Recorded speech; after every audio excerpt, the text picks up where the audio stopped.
Şöyle Kırgız iliminde de köp ilmi jaktan izilдөөлөр, analizler oldu. Alçı yönünde ilmi darajалы adamlar payda oldu. Ушул кишилердин өмүрүн, чыгармачылыгын, ушул адабиятта салган изин, жаңычылыгын баттоо боюнча Алып Осмонов Kırgız adabiyatындагы алгачкы биринчи Kırgız adabiyатын ис салуучулардын бирден бир адамдардын бірі жаңыдан кадам салып таштаган эле өзүнүн өзгөчө жолу менен баштаган Алып Осмонов тууралуу биздин Улуттук Жазуучулар Союзунда көп айта турган нерселерибиз бар.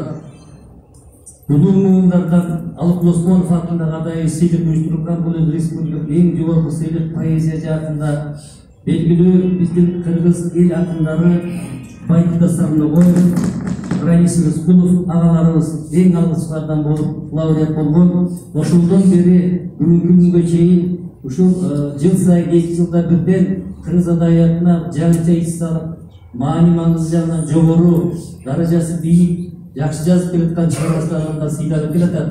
Андан сырткары ал окуу жөнүндө изилдөөлөр боюнча Алып Осмоновдун ушул бир жанагы адабияттан сырткары музыкада дагы өзүнүн изи бар экенин белгилеп, тарыхын изилдеп, изилдөөлөрдүн негизинде бул ишин оонун да таапкан мыкты адамдарыбыз бар.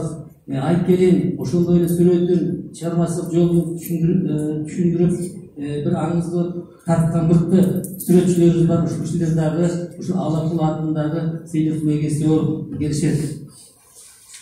Алып агабыз айткан, мен турмушта сараң ачкөз эмес, мен өктөө кылып аяз бердим дебесмин. Байдык, үй жай, ден соолуктун ардактуу мага берсе, 2 саат ыр берсин дейт. 2 сааттан ыр берсин. Ушул айткан сөзүн, жараткандан улуу айткан сөзүн өзү кабылдап, 2 сааттан ыр калтырып, бүгүнкү күнгө чейин алып ушул 2 саат ыры менен, ырлары менен, поэзиясы менен тарихты калтырып келатат.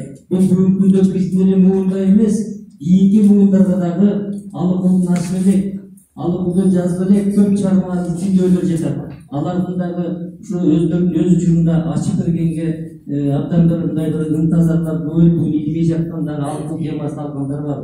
Мен башка жагын айтпай, ушу Алып Осмонов жөнүндө бүгүнкү орунда